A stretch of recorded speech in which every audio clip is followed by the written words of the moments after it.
이야기를 시작하겠습니다. 지금부터 말씀드릴 이야기는 제가 진실이라고 믿고 있는 제가 꾸며낸 이야기입니다. 언어로 정리할 수 있는 이야기는 아니나 이해를 돕기 위해 보편적 언어를 사용하겠습니다. 제가 그냥 개념으로 사용하는 말이니 그 말에 집착하지 마시고 뜻이 잘 전달되기를 희망해 봅니다. 혹여나 들어는 보자, 듣고 나면 이미 다 알고 있었던 것처럼 흠집내기, 그러지 않으시길 바랍니다. 아직까지 세상에 없던 얘기를 말씀드립니다. 연이 있으셔서 들으시는 거니 분자 단위로 아주 미세하게 조각되어 있는 로프리치 육체를 살아있다라고 합니다. 로프리치 앞으로 또 나오는 제가 만든 개념들입니다. 그러한 백으로 향한 로프리치에 인간의 정과 인간의 신과 인간의 기와 인간의 혈이 순환하고 있다면 사람이라고 합니다. 백에서 혼으로 향하는 로프리치라면 그러한 백을 넋이라 합니다. 단정하게 정리된 넋이어야 아름다운 혼인 향기가 영이신 성령님의 소리를 보게 됩니다. 그렇게 떨어지십니다.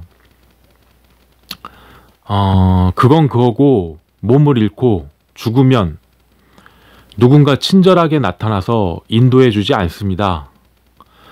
뭐 천사가 내려오고 저승사자가 나오고 그런 거 없습니다.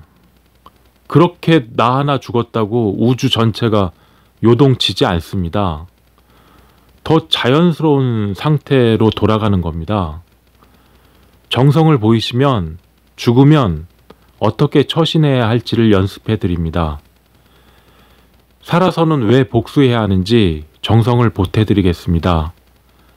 나를 부르는 이름으로 부르면 그 백의 소리를 보고 부적을 그려야 할지 복수를 하셔야 할지 소리를 내겠습니다. 우리가 보통 100년 정도 살아요. 예. 물론 뭐 좀 편차가 있는 얘기입니다. 근데 어쨌든 우리의 삶을 가지고는 우리 인간의 진화를 볼 수가 없죠. 뭐 100년 갖고 어떻게 인간의 진화가 보이겠어요. 그러다 보니까 100년짜리들이 담을 수 있는 거라고는 전 탐욕밖에 없죠. 소유의 가치를 탐하는 그게 자연스러운 걸 거예요. 예. 근데 이제 백의 소리를 보게 되는 사람들이 이제 태어나잖아요. 그러다 보면 진화가 보이는 거죠. 그런 사람들 눈에는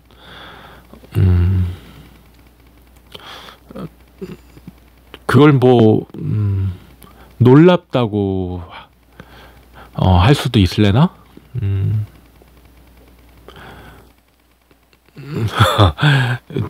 그래요. 반응이 좀 와일드한 게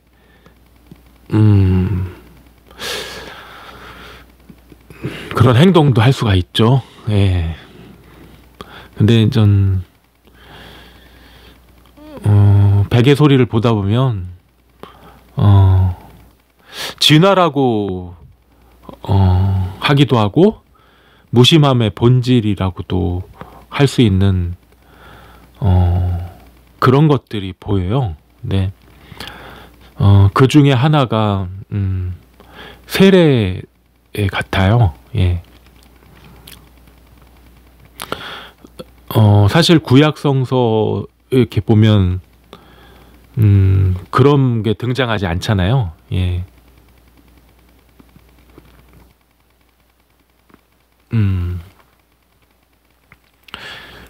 그것이 뭐 예수님이나 그 세례 요한이라고 하시는 그분들의 창조물일까요?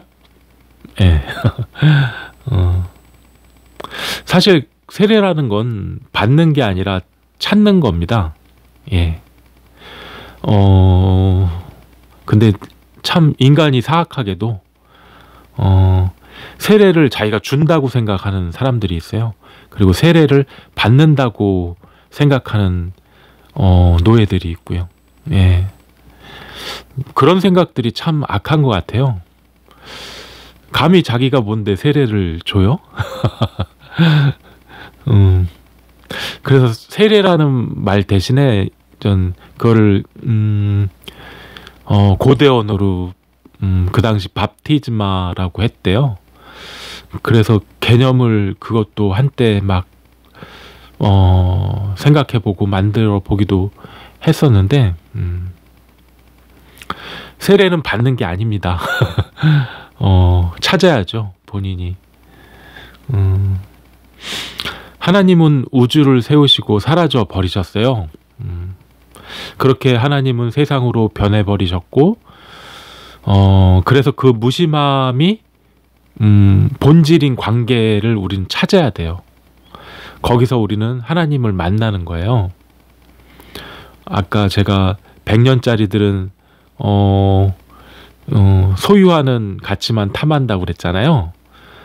그런 소유의 가치를 벗어날 수 있는 하나님을 만날 수 있는 그런 방법이 세례예요.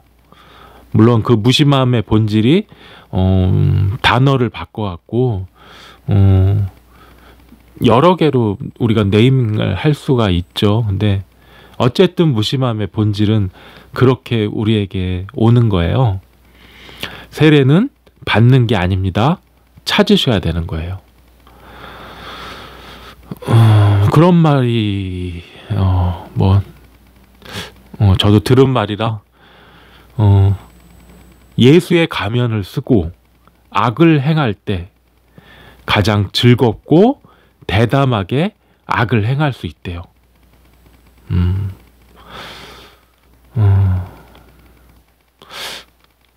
깜짝 놀랍지 않나요? 저만 그런가? 굉장히 놀라운 말 같은데. 맞아요. 우리가 살면서 증명해야 할 필요는 없어요. 어떻게 보면 우리가 하나님께서 주어진 대로 하나님 세상에서 하나님 피조물로 몸을 갖게 된 존재들이잖아요. 그런 이 세상에서 우리들이 왜 기가 꺾일 필요는 없다고 생각을 해요. 좌절할 필요도 없고 무서워할 필요도 없죠. 근데 자꾸 세례를 받으라고 그래요. 이 못된 사람들이 세례를 받으라고 그런다고요. 내가 찾아서 가는 건데 물을 막 머리 위에 이렇게 뿌리면서 굉장히 큰 권능이 자기에게 있는 것처럼 회당에선 그런 수작질을 부려요. 그런 거 보면 참 정말 즐겁고 담대하게 악을 행한다 이런 생각이 들어요. 피상적 그 밥티즈마 뿐만이 아니라 우리 삶 곳곳에서 그런 밥티즈마 그런 짓거리들을 보잖아요.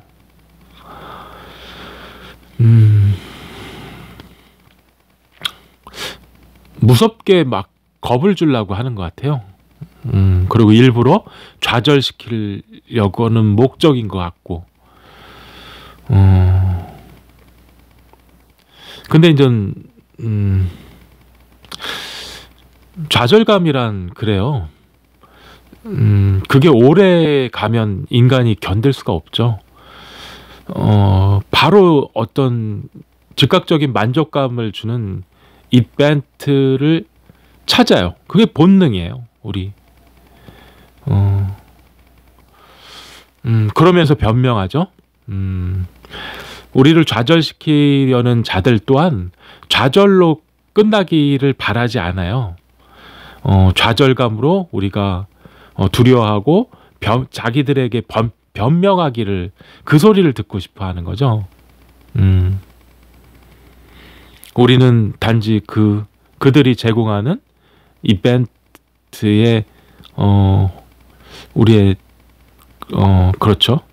우리가 말하는 정신이나 마음 같은 게 함몰되기를 또 그렇게 찾아가요.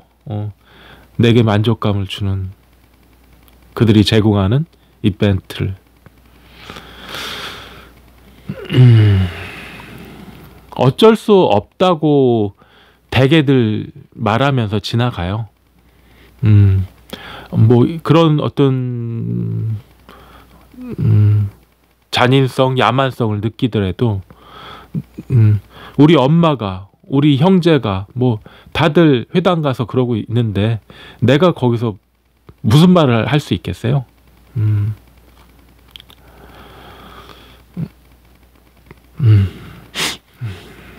근데 이제 가끔 그들이 의도하지 않은 대로 살아가는 사람들이 생기죠. 예. 굉장히 눈에 거슬리고 막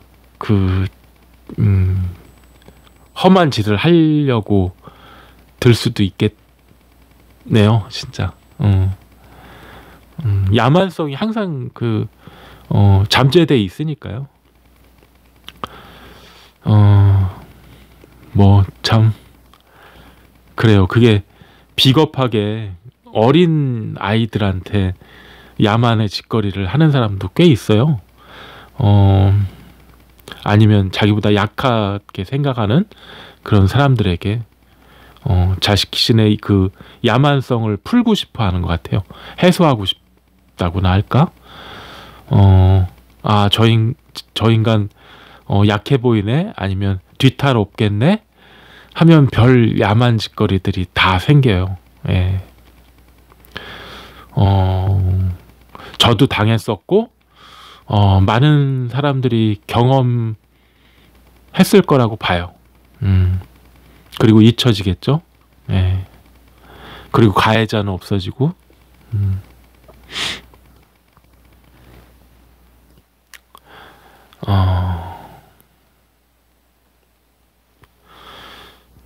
그런데 그들 의도대로 되지 않아요. 예. 카리스마라고, 카리스마, 그런 것들을 충족됐다고들 여기는 것 같아요. 뭐 모르긴 해도 그런 사람들이. 그런데 자기 뜻대로 그런 카리스마가 사라지는 그런 어떤 의도되지 않은 사람이 나타나잖아요. 그러면 자기 스스로 형편없이 초라해지는 걸 느끼나 봐요. 그러다 보니 가열차게 더 공격을 해대거나 아니면 도망가거나 뭐 이러겠죠. 어쩔 수 없이 다른 사람들이죠. 어떻게 보면.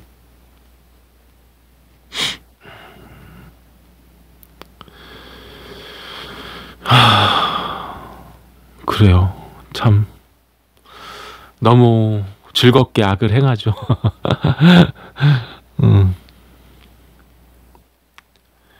그러면서 우리는 그런 관계들을 떨쳐버릴 수 없는 인간이잖아요. 그 속에서 살아남아야 되는 인간이고, 그래 안타깝게도 그렇게 살아남아야 되니까 거짓말을 만들게 되고 스스로를 속이는 거죠. 그 고지고대로 그 거짓말을 스스로가 믿어버려요.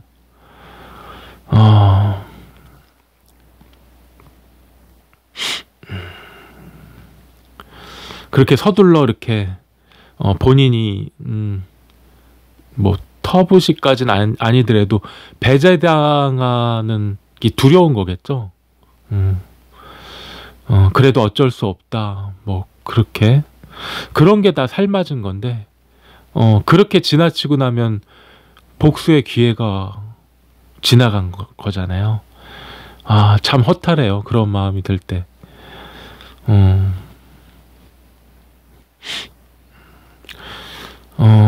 그래도 지금에서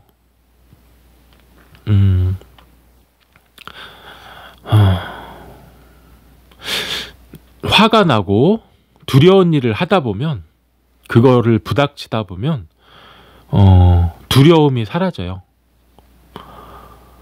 쉬운 일이라고 생각하다 보면 쉽게 그렇게 될 수 있어요. 예. 용서해주면 안 돼요. 스스로가 책임을 회피하는 거예요. 나를 누명 씌우고 조롱하고 폭행이죠. 상해 뭐 그런 자들을 용서해주면 안 돼요. 억울하게 만들어 갖고 그런 걸 보는 걸 즐기는 자들을 절대 용서해주면 안 돼요. 막 참 뭐 웃긴 심리인데 학대를 받은 사람들이 도리어 막 배려심이 굉장히 커요. 희생도 잘하고. 근데 그런 사람들을 호구로 생각하고 만만하게 이용하는 나쁜 사람들이 있어요. 악마죠. 용서해주면 안 돼요. 예. 그들은 그렇게 용서받잖아요. 허락한 걸로 착각을 해요. 그래서 또 다른 시 괴롭히고, 아니면 또 다른 방식으로, 아니 또 다른 사람을 찾아서 똑같은 짓을 반복해요. 그렇게 또 자기보다 힘세거나 어떤 자기의 행각이 들키면 거짓말을 하고 또 용서를 구해요. 조작하고 막 그래요. 절대 용서해주지 마세요.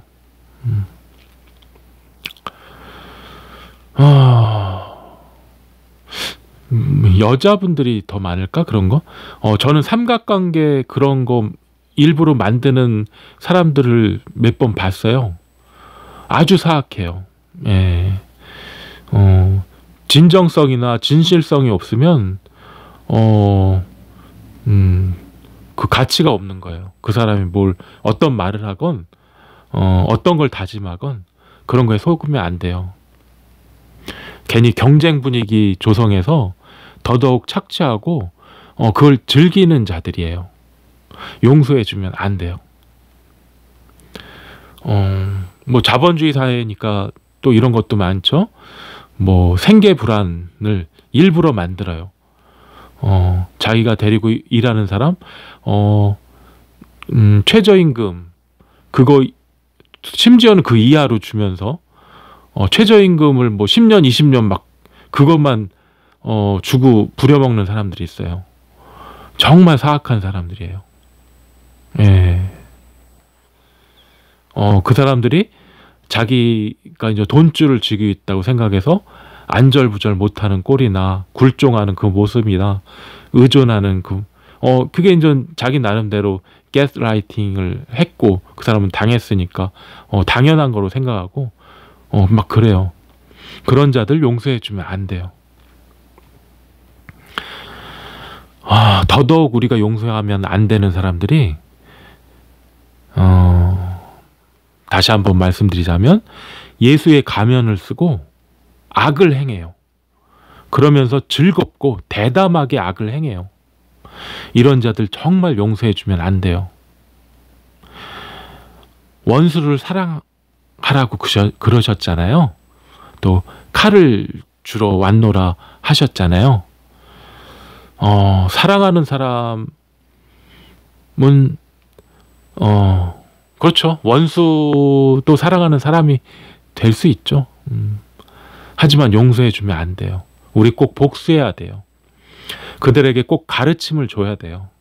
다시는 그 악마짓거리를 안 하게, 못하게. 그러면 우리가 악마를 한 사람 구원해낸 거잖아요. 이런 말 하면 웃지 마세요, 사실. 이런 말 한다고 제가 웃을 일 아니에요. 복수의 기회를 놓치잖아요. 피해자들만 있지 가해자들은 이미 다 사라지고 난 다음에 그 허탈함 아세요? 그래요. 무심함이 본질이니. 그래도 저는 복수를 도울 거예요. 제 남은 인생이 얼마 남았는지 모르겠지만 제 신념 중에 하나가 저는 복수를 도울 겁니다. 어떤 방식으로든. 예. 그리고 우리는 복수하셔야 돼요. 무심함이 본질로 전 생각해 보자면 그게 밥티즈마예요. 복수가. 우리에게 죄사함을 주실는 밥티즈마예요. 그런 마음으로 우린 복수해야 돼요. 오늘도 제가 다짐하면서 이 말씀 드렸습니다. 연을 만나신 겁니다. 연을 잘 알아보시고 연에 따라 거듭나시길 바랍니다. 문자로 신청하시고 정성을 들이시면 전화 드리겠습니다. 범사에 건강 잃지 마시고 행복하시길 바랍니다.